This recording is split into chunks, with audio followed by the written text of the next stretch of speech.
Hey everyone, and welcome back to The Explainer.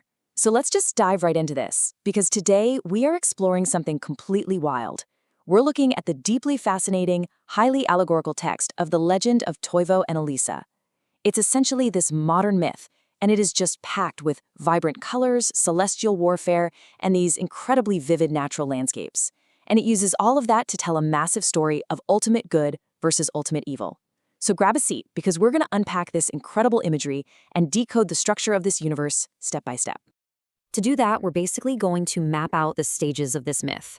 We'll start way back at the dawn of time with the creation of the Emerald Forest, then move through the guardian angel's fall, the earthly birth of prophesied warriors, the super surreal vision of golden roses, and ultimately the eternal heavenly union.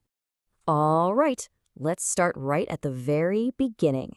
Chapter 1, Creation of the Emerald Forest. What is absolutely fascinating here is this highly unique kind of Genesis-style opening to the universe. According to the text, the creator doesn't just, make light. It's a way more tactile than that. He literally breathes visible glowing emerald stones into existence.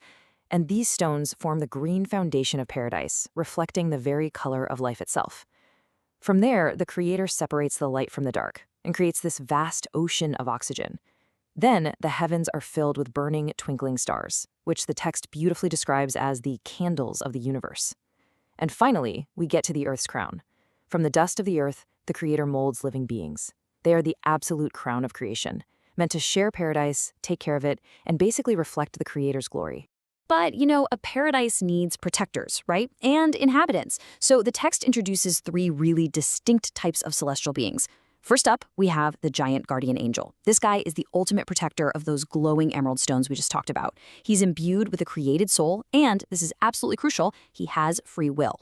Next is the fire angel. I want you to picture an angel literally burning with green, blue, orange, and red flames. This being was specifically created just to defend life. And lastly, we have the white-clad singer angels. Their entire purpose is to sing the creator's highest praises with crystal-clear voices. And they possess these bright, white, totally pure hearts. So, at this point, it's a perfectly balanced cosmic ecosystem. However, as you might guess, that balance doesn't last. Which brings us to Chapter 2, the Guardian Angel's Fall. The text hits us with this incredibly sharp, sudden corruption of the cosmic order. It creates this massive contrast between the purity of the celestial choir and the heavy, dark distortion of our fallen angel. So while those white-hearted singer angels are busy singing praises, a dark pride suddenly ignites in the heart of the giant guardian angel. He looks out at the universe and decides, no, I want to sit on the creator's throne. I want to rule the crown of creation myself. And in doing so, one of those brilliant green stones of paradise goes entirely pitch black. Tragically, his rebellion drags a full third of the singer angels down into that darkness with him. So the big question is, how does the creator respond to the ultimate betrayal? Well, he casts the angel out like a lightning bolt, sealing him inside a black stone. And then he makes this definitive epic decree. Even you, evil, I will use to brighten the white hearts. I will send my son to crush your head, you black serpent. It shows the creator has this grand ultimate plan for redemption. Right after this decree, that multicolored fire angel steps in and temporarily binds this black stone with burning, fiery chains in the realms of the air. So now, the cosmic stage is completely set for a massive conflict down on Earth. And that earthly conflict begins in Chapter 3, the birth of prophesied warriors. We are officially pivoting from ancient cosmic myth to modern-day events. Okay, so the text shifts here to describe the highly stylized, super dramatic births of two very specific human figures. The first is Toivo. Picture this. His birth happens in a pulsating white pearl hospital or temple, right as actual thunder is just rumbling through the sky. As his mother, who is described as having this pure angel smile, brings him into the world, there are literally knights actively praying, leaning heavily on the white hilts of their swords. It's incredibly cinematic. Midwives then hand the baby to a white queen whose face is radiating light, and she declares, "You are the son of thunder and an instrument of hope for this dark world." Then, fast forward exactly 10 years, and the second prophesied figure arrives.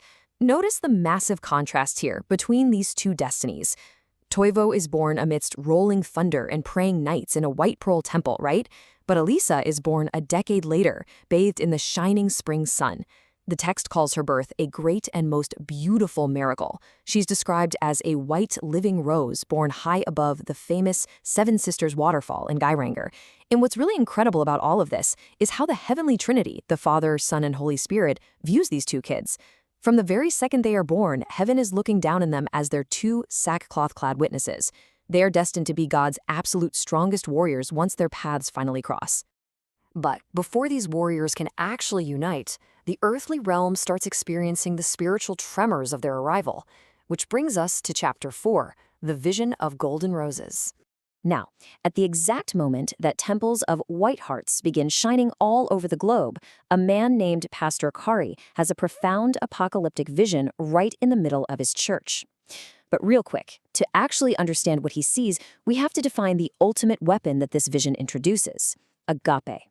Agape is the ultimate, unconditional love of God. Definitely keep that in mind, because it is the absolute turning point for everything Pastor Kari is about to witness. So let's walk through Kari's deeply chaotic, completely surreal dream. It starts off with two golden roses, and they are weeping these terrifying drops of blood. As the drops fall, they hit this deep darkness below, a darkness that is just filled with desperate reaching hands. The literal second the blood strikes, this glittering golden tsunami of a wave erupts out of nowhere, carrying the word agape. This massive wave of divine love actually lifts the golden roses and all those trapped souls high up into the brightness of heaven. Meanwhile, the darkness just vanishes into a ravine, and the demons trapped inside, they're shrieking in absolute terror, crying out that the time of their judgment has finally arrived. Pastor Kari actually jolts awake from this vision right there in his church, hysterically crying tears of pure joy because he realizes a massive revival is being born. And it's this massive spiritual revival that paves the way for the prophecy's ultimate fulfillment. We have finally reached Chapter 5, the eternal heavenly union. This brings us to the ultimate emotional climax of the text. The Creator declares that he's going to bind the hearts of Toivo and Elishah together as one with a golden chain of love. And the earthly scene for this is just breathtakingly cinematic. They're on the deck of a ship in a bay right near those roaring Seven Sisters waterfalls where Elishah was born. A white wedding dress is fluttering in the wind. Her veil blows away, revealing this massive smile and her green, soul-piercing emerald eyes. As they say "I do," a diamond ring on her finger catches the light, reflecting a radiant rainbow cast by the mist of the actual waterfalls. And in this moment of just ultimate spiritual victory, Jesus himself appears, placing his hands over theirs to bless them into an eternal union, all while the angels up in heaven are literally gathering their joyful tears into eternal chalices. It is just a breathtaking conclusion to an incredibly specific, deeply allegorical journey. Think about it. We started with the breathing of green emeralds in eternity, navigated the tragic fall of a giant angel, and somehow arrived at a very real waterfall in Geiranger for a prophesied wedding. Which leaves us with a pretty fascinating question to ponder. How do ancient narrative archetypes, the battle of light versus dark, the birth of prophesied heroes, and these grand divine covenants, how do they continue to shape modern mythological storytelling today? Because even in highly unique modern texts exactly like this one, we see the clear echoes of humanity's oldest stories giving structure to our deepest hopes. Take some time to think about where else you see these epic structures in the stories you love. Thanks so much for joining me on this explainer, and keep staying curious.